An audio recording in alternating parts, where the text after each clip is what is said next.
Fun भी होगा, comedy भी होगी। तो स्वागत है आपका मेरे YouTube चैनल पर। आज हम रिवीजन करेंगे बहुत ही सुनहरा सा चैप्टर जिसका नाम है रिटर्न। तो रिटर्न नाम का चैप्टर अक्सर ही बच्चों को परेशान करता है, थ्योरी चैप्टर है और रिटर्न से अक्सर एक 4 से 5 नंबर का क्वेश्चन आता भी है। तो यार चलो शुरू करते हैं। तो सबसे पहले है हमारा GSTR 1। GSTR 1 क्या होता है? जितने भी सारे ट्रांजैक्शंस रहते हैं तो उन ट्रांजैक्शंस को रिफ्लेक्ट करने के लिए जो हम रिटर्न यूज करते हैं उसको बोला जाता है GSTR 1। तो इसमें सिर्फ ट्रांजैक्शन रिफ्लेक्ट होते हैं, इसमें पेमेंट का कोई भी यूज नहीं है। तो सर ये GSTR 1 कौन फाइल करता है? तो सारे के सारे persons including casual taxable person GSTR 1 file करते हैं। सर कौन फाइल नहीं करता है? तो INCST ये वाले लोग फाइल नहीं करते। INCST input service distributor, NRTP, composition, TDS, TCS और OIDAR online information database access and retrieval services, ये सारे लोग GSTR 1 फाइल नहीं करते हैं। सर क्या तारीख है? तो अगर आप नॉर्मल स्कीम में हो तो 11th ऑफ सक्सीडिंग मंथ, अगर आप QRMP में हो तो 13th of succeeding month. QRMP quarterly return monthly payment, आज ही आएगी वो स्कीम, तो उसकी हम चर्चा करेंगे इसके बाद। सर अगर बिल्कुल सुकड़ा साफ है और एक भी ट्रांजैक्शन नहीं है तो भी क्या रिटर्न फाइल करना है? हाँ, तो भी आपको नील GSTR 1 फाइल करना है। तो मैंडेटरी टू बी फाइल्ड। अच्छा, SMS फैसिलिटी भी अवेलेबल है, आप चाहें तो सिंपली एक मैसेज रहता है, वो मैसेज आप खुद ही कर सकते हैं और जैसे ही आप मैसेज करेंगे तो आपका नील GSTR 1 फाइल हो जाएगा। सर कौन कौन सी डिटेल्स आती है? तो यार ध्यान रखना, इनवॉइस वाइज डिटेल या कंसोलिडेटेड डिटेल। तो ये हमको देखना पड़ेगा कि इनवॉइस वाइज डिटेल अपलोड करनी है कि कंसोलिडेटेड डिटेल अपलोड करनी है। तो सबसे पहले जो भी B2B इनवॉइसेस है, चाहे इंटरस्टेट हो चाहे इंट्रास्टेट हो, B2B इनवॉइसेस में सामने वाला क्रेडिट लेगा तो सर इस केस में आपको इनवॉइस वाइज डिटेल अपलोड करनी पड़ेगी। अगर इंटरस्टेट सप्लाई है, अनरजिस्टर्ड पर्सन को है, जहां पे इनवॉइस की वैल्यू 2.5 लाख से ज्यादा है, तो अगर इनवॉइस की वैल्यू 2.5 लाख से ज्यादा है तो भी आपको इनवॉइस वाइज डिटेल अपलोड करनी पड़ेगी। सर कहां पे कंसोलिडेटेड डिटेल अपलोड करनी पड़ेगी? तो अगर आपका इंट्रास्टेट सप्लाई है, अनरजिस्टर्ड को है, तो कोई दिक्कत नहीं, आप कंसोलिडेट करके भी डिटेल अपलोड कर सकते हो। इंटरस्टेट सप्लाई है, अनरजिस्टर्ड को है पर 2.5 लाख से कम है, 2.5 लाख तक है, तो भी आप कंसोलिडेट कर सकते हो, कोई दिक्कत की बात नहीं है। और रही बात डेबिट क्रेडिट नोट्स की, तो जितने डेबिट क्रेडिट नोट्स हमने इश्यू करे हैं उसको आपको सेपरेटली दिखाना पड़ेगा, ठीक है। इसके बाद सर अगर GSTR 1 में कोई गड़बड़ हो गई तो क्या GSTR 1 को अमेंड कर सकते हैं क्या? तो यहाँ पे वो इनकम टैक्स जैसा तो नहीं है रिवाइज रिटर्न। यहाँ पे आप सितंबर मंथ में एक टेबल रहता है अमेंडमेंट टेबल, तो उस अमेंडमेंट टेबल में आपसे जो गलती हो गई हो उसको आप अमेंड कर सकते हो, उसको आप चेंज कर सकते हो, दिक्कत की बात नहीं है। एक और चीज होती है सर रेक्टिफिकेशन। अगर कोई रिटर्न में गलती हो गई हो और आप चाहते हो रेक्टिफाई करना, तो सर वो लास्ट डेट क्या है जब तक हम रेक्टिफाई कर सकते हैं? तो वही हमारी date 30th day of November following the end of financial year to which such detail persons और the date of filing of annual return whichever is earlier. हर बार आप यही डेट देखेंगे, तो 30th day of November following the end of financial year और date of filing of annual return. एक और चीज, सेक्शन नंबर 38 एक सिंपल सी बात कहता है, क्या सर आपको ITC मिल जाता है जैसे ही सामने वाला GSTR 1 फाइल करता है? तो यार देखो, सामने वाला 1 फाइल करता है, हमें GSTR 2B में रिफ्लेक्ट होता है। क्योंकि हमें GSTR 2B में रिफ्लेक्ट होता है तो सर हम ITC ले सकते हैं, पर सरकार ने बोला हम चाहें तो आपके ITC में 2 अलग अलग कॉलम बनाएंगे, एक रिस्ट्रिक्टेड का और एक अनरिस्ट्रिक्टेड का। तो एक रहेगा रिस्ट्रिक्टेड ITC और एक रहेगा अनरिस्ट्रिक्टेड ITC। ये जो हमारा अनरिस्ट्रिक्टेड ITC है इसको तो आप बिंदास ले लो, कोई दिक्कत की बात नहीं है, पर रिस्ट्रिक्टेड ITC को हम कुछ कंडीशन के बाद ही आपको देंगे। सर ये रिस्ट्रिक्शन कब तक लगा सकते हैं? तो ये रिस्ट्रिक्शन 1 साल तक लग सकती है। तो सर कहां कहां ये रिस्ट्रिक्शन लग सकती है? तो सरकार ने ऐसी आपको कंडीशंस बता के रखी है कि अगर रजिस्टर्ड पर्सन ने with in such period of registration उसने इनवॉइस इशू करा है, नया रजिस्टर्ड पर्सन है तो उसने इनवॉइस इशू करा है। सर क्या ये पीरियड अभी प्रिस्क्राइब करा है? तो ये पीरियड अभी प्रिस्क्राइब नहीं करा है। फिर सर कोई ऐसा पर्सन जिसने टैक्स का पेमेंट नहीं करा है, जीएसटीआर 1 की लाइबिलिटी और जीएसटीआर 3B की लाइबिलिटी में मिसमैच है। जो आईटीसी 2B बता रहा है और जो 3B में आपने आईटीसी लिया है उसमें मिसमैच है। और सर आपने कुछ ना कुछ गड़बड़ करी है टैक्स लाइबिलिटी को डिस्चार्ज करने में, आपने रूल 86B का वायलेशन करा है और एनी अदर कंडीशन एज में बी प्रिस्क्राइब। तो सरकार चाहे तो यहाँ पे आपका आईटीसी को रिस्ट्रिक्ट कर सकती है। अब सर 2 रूल है, एक है रूल 88C और एक है रूल 88D। बहुत ही सिंपल सा रूल है। 88C बोलता है कि अगर आपके जीएसटीआर 1 की लाइबिलिटी ज्यादा है as compare to GSTR 3B, GSTR 1 में आप ट्रांजैक्शंस दिखाते हो और जीएसटीआर 3B में जो आपने ट्रांजैक्शन दिखा है उनका आप पेमेंट करते हो। तो रूल 88C सिंपली बात बोलता है कि जीएसटीआर 1 की लाइबिलिटी तो 10 लाख है, 3B की 8 लाख है। तो ऐसा क्यों है? तो या तो आप वो जो 2 लाख का डिफरेंशियल अमाउंट है उसको इंटरेस्ट के साथ पे कर दो, या तो आप एक रिप्लाई दे दो जहां पे आप ये बता दो कि वो 2 लाख का कारण क्या है। सर कितने दिन में हमको रिप्लाई देना है? तो 7 दिन के अंदर अंदर हमको रिप्लाई देना है। अगर आपने ये नहीं पे करा डिफरेंस तो फिर आपका अमाउंट रिकवर कर देंगे in accordance with section number 79, in accordance with section number 73 और 74। ठीक है, तो हम आपका अमाउंट रिकवर कर देंगे। अच्छा सर जीएसटीआर 1 और इनवॉइस फर्निशिंग फैसिलिटी जो आगे आप पढ़ोगे क्यूआरएमपी में उसको ब्लॉक कर देंगे अगर आप कुछ भी जवाब नहीं दे रहे हो, आप बिल्कुल चुपचाप बैठे हो। ऐसे ही नया रूल आया है रूल 88D।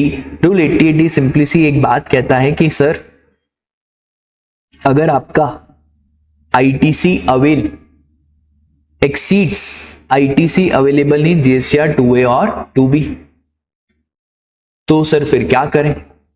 तो आपको डिफरेंशियल अमाउंट देना पड़ेगा आईटीसी का अलॉन्ग विद इंटरेस्ट और furnish a reply explaining such difference with in period of 7 days। तो सिंपल सी बात है कि यार देखो पहले 1 और 3B में डिफरेंस था, अब सिंपली क्या डिफरेंस है ना कि अगर आपका 2B में आईटीसी तो सिर्फ 2 लाख दिख रहा है और 3B में जो आईटीसी आप ले रहे हो वो 4 लाख है, तो 2 लाख का डिफरेंस है। आखिरकार ये डिफरेंस का कारण बताना पड़ेगा कितने दिन के अंदर अंदर। वैसा का वैसा सेम प्रोसीजर है, जैसा रूल 88C है वैसा सेम रूल 88D है। और अगर आपने नहीं बताया तो फिर हम अमाउंट रिकवर कर देंगे एज पर सेक्शन 73 और 74। अच्छा जीएसटीआर 1 और आईएफएफ फैसिलिटी को ब्लॉक कर दिया जाएगा अगर आपका अबव इंटीमेशन पेंडिंग है तो। फिर सर एक होता है हमारा जीएसटीआर 3B। तो जीएसटीआर 3B सिंपल सा वैसा जीएसटीआर 1 जैसा ही है। जीएसटीआर 3B में जो ट्रांजैक्शन जीएसटीआर 1 में दिखा है उसका आपको पेमेंट करना पड़ता है। तो जीएसटीआर 3B भी सबको फाइल करना है including casual taxable person, excluding वही हमारे आईएनसी एसटी वाले लोग। सर इसकी क्या तारीख है? तो मंथली है तो 20th ऑफ नेक्स्ट मंथ, और अगर आप क्यूआरएमपी स्कीम में हो तो 22nd या 24th of the next month. अगर नॉर्थ ईस्टर्न स्टेट है तो 24th और अगर अदर स्टेट्स है तो 22nd। अब सर क्या इधर भी नील फाइल करना पड़ता है? हाँ तो राजा इधर भी आपको नील जीएसटीआर 3B फाइल करना पड़ता है। एसएमएस फैसिलिटी भी अवेलेबल है।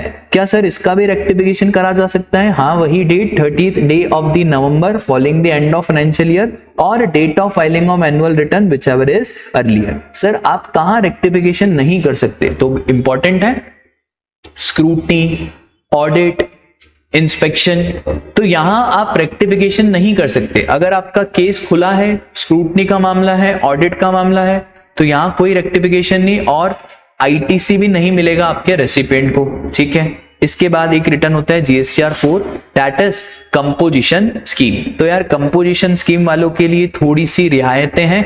सिंपल सी बात कही है कि आपको रिटर्न भरना है कब? 30 April of the next financial year. तो आपको एक तो जीएसटीआर 4 बनना है और आपको स्टेटमेंट भरना है GST CMP 08 18th day of the month of succeeding quarter. ठीक है, तो जैसे अप्रैल मई जून है तो क्वार्टर खत्म हो गया जून में, तो 18th हो जाएगा हमारा क्या, 18 जुलाई।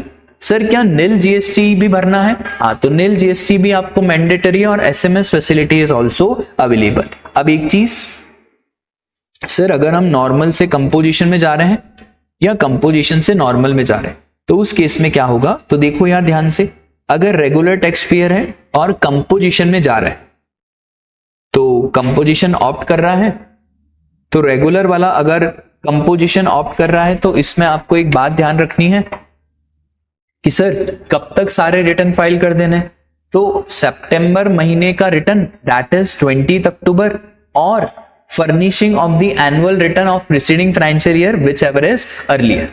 तो ये 2 तारीख आपको बताई गई है, या तो सितंबर महीने का रिटर्न 20 अक्टूबर या फिर सर वो एनुअल रिटर्न, दोनों में से विच एवर इज अर्लियर। तो अगर आप रेगुलर से कंपोजिशन में जा रहे हो, अगर आप कंपोजिशन से रेगुलर में जा रहे हो तो भाई अब तो आप रेगुलर में आ रहे हो तो पुराना रिटर्न आपको फाइल करना पड़ेगा। कौन सा सर, जीएसटी सीएमपी 08। कब फाइल करना पड़ेगा, 18th day of month succeeding the quarter. और क्या जीएसटीआर 4 भी फाइल करना है? हाँ सर, जीएसटीआर 4 भी फाइल करना है, वही डेट है आपकी 30 April of the next financial year.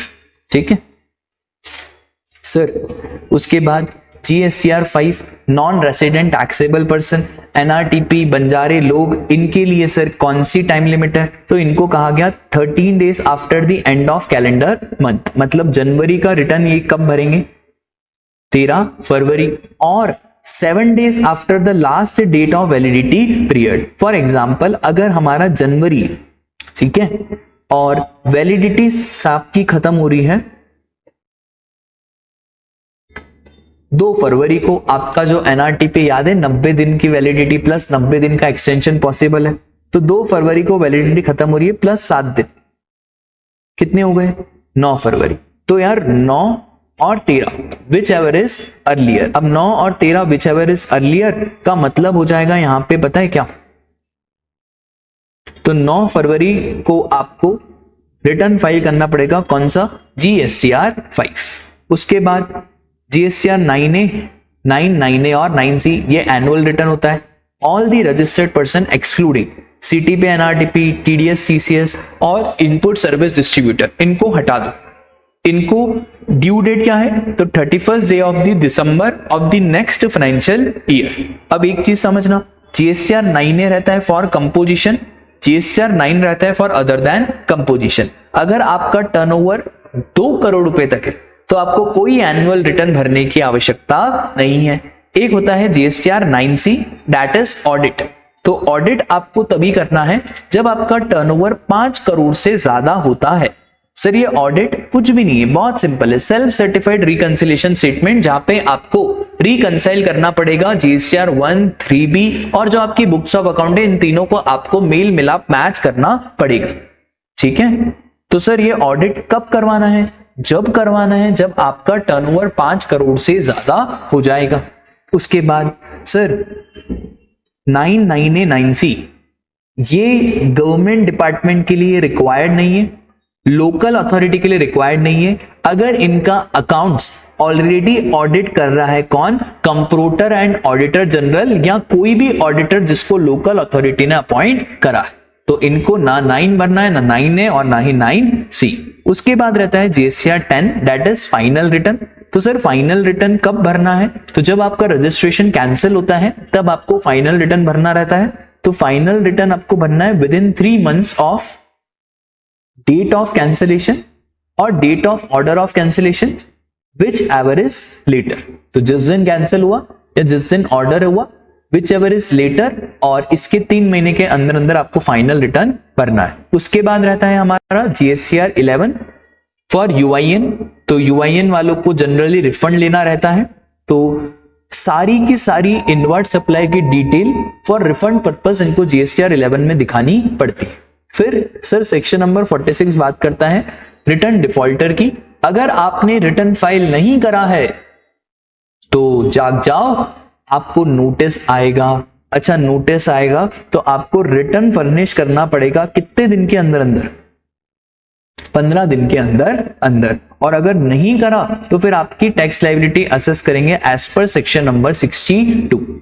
ठीक है सर, लेट फीस लगेगी क्या? हाँ, तो अगर आपने जीएसटीआर 1 फाइल नहीं करा, GSTR 3B, final return, TCS statement, तो आपकी लेट फीस लगेगी 100 रुपए हर दिन की, और 5000 विच एवर इज लोअर। अच्छा है सरकार ने यहाँ पे क्या लिखा हुआ है, लोअर, वरना सरकार के इरादे तो हमेशा हायर के ही रहते हैं। और सर लेट फीस क्या है? तो राजा जीएसटीआर 1 और 3B अगर लेट फाइल करा तो ये हमारी लेट फीस लग जाएगी।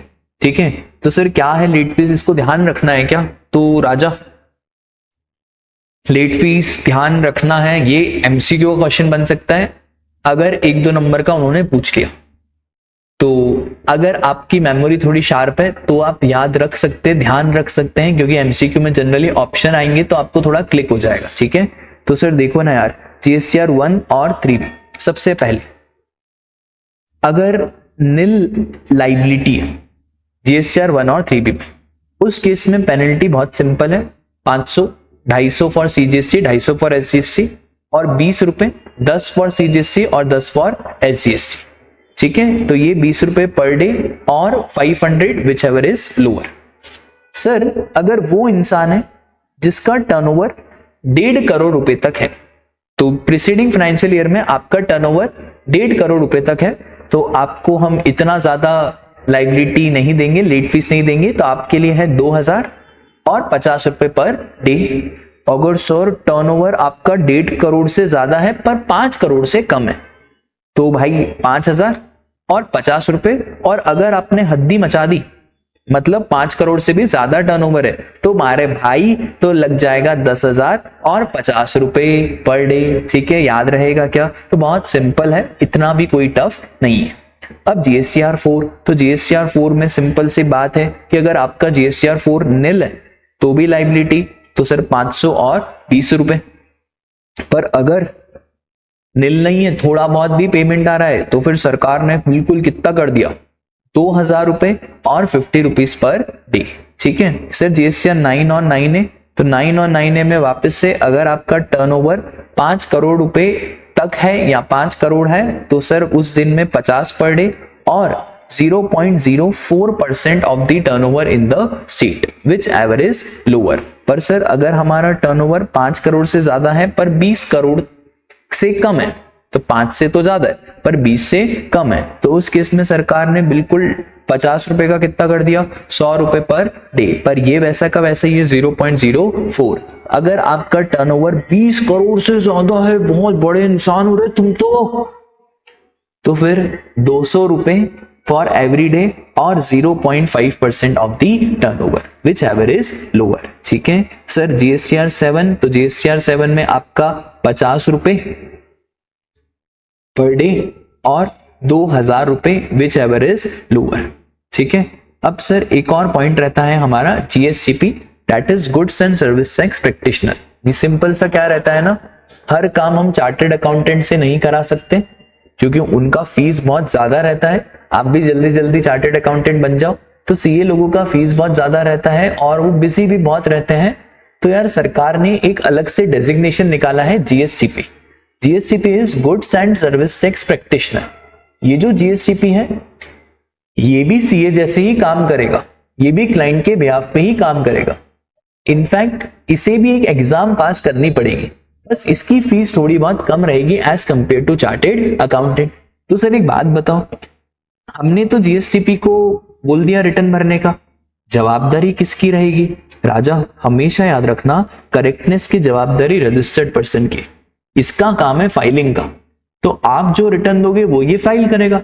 कुछ गड़बड़ हो गई तो भाई गड़बड़ हो गई तो जीएसटीपी को मत चिल्लाना, फिर रजिस्टर्ड पर्सन ही लायबल रहेगा। तो भाई रजिस्टर्ड पर्सन लायबल रहेगा, तो रजिस्टर्ड पर्सन को ये बात इंश्योर करनी है कि सारी इंफॉर्मेशन ट्रू एंड करेक्ट है। सर कौन एग्जाम लेता है? तो नासिन एक इंस्टीट्यूट है जो एग्जाम लेता है, जो जीएसटीपी एग्जाम लेता है। अभी ये जीएसटीपी एग्जाम कंडक्ट नहीं हो रही है। सर इसके बाद है हमारा क्यूआरएमटी स्कीम। देखो, क्वार्टरली रिटर्न मंथली पेमेंट, नाम ही क्या है, क्वार्टरली रिटर्न मंथली पेमेंट। ये सिंपल सी बात बोलता है कि 3B तो क्वार्टरली बेसिस पे भरो, पर टैक्स का पेमेंट कर देना क्या, मंथली बेसिस पे। बहुत ही वाहियात सी स्कीम है, अभी आप पूरा देखोगे तो आपको लगेगा हाँ यार ये कोई स्कीम हुई।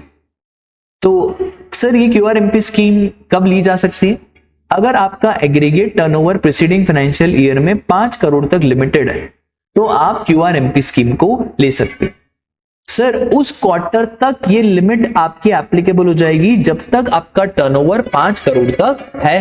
जैसे ही टर्नओवर 5 करोड़ से एक्सीड कर जाएगा तो फिर आप अगले क्वार्टर से QRMP से आउट हो जाओगे।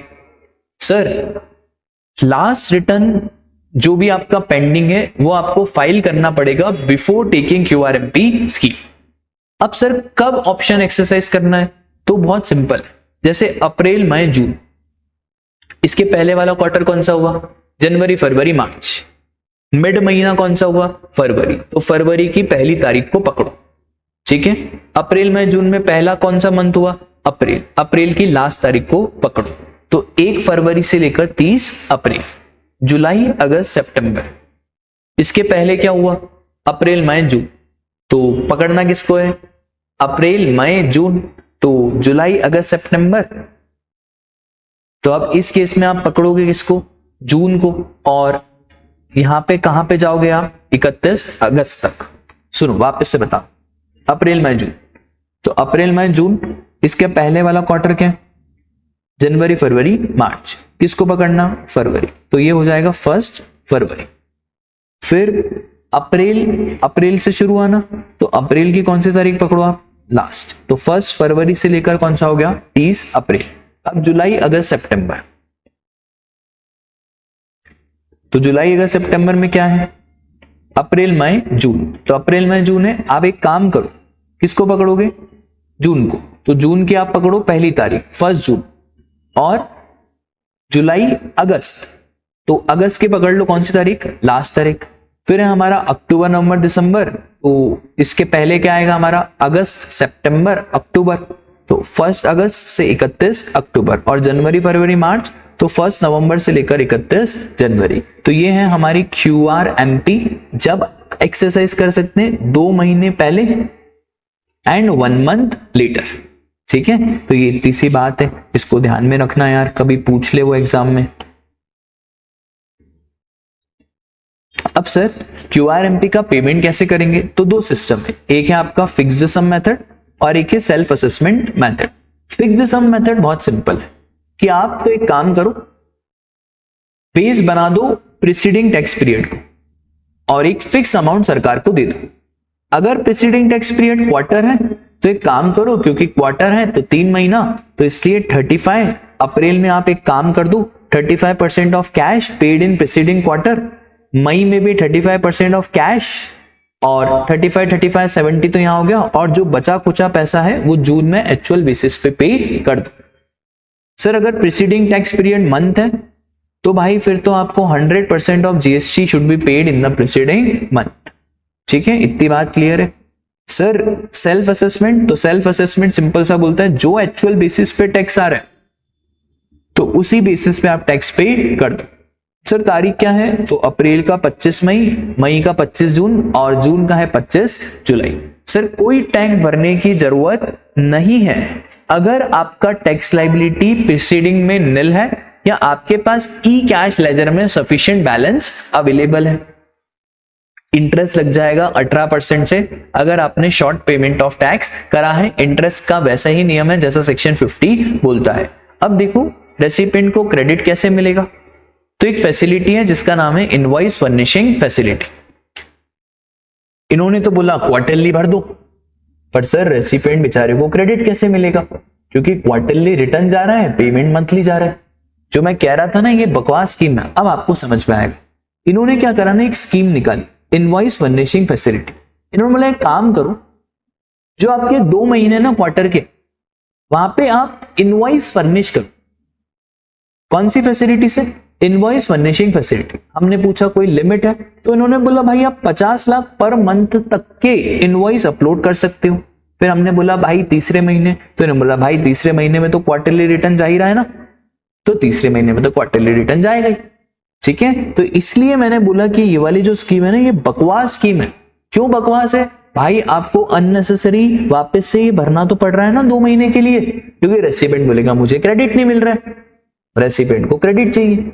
ठीक है, आया समझ में। फिर sir what are the cases where registered person is debarred from furnishing the details in GSTR 1 और आईएफएफ, कहां पे रजिस्टर्ड पर्सन को ब्लॉक कर देंगे 1 और आईएफएफ से।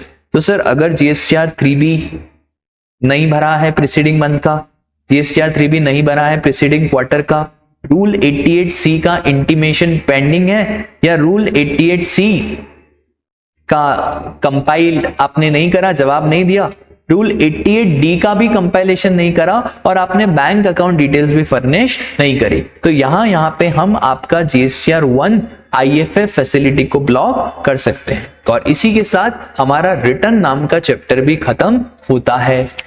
ठीक है, अगर आपको वीडियो अच्छी लगी हो तो प्लीज लाइक करो, शेयर करो और चैनल को इसी तरह से अपना प्यार देते रहो, और वो जो छोटा सा सब्सक्राइब का बटन है ना उसको क्लिक करो।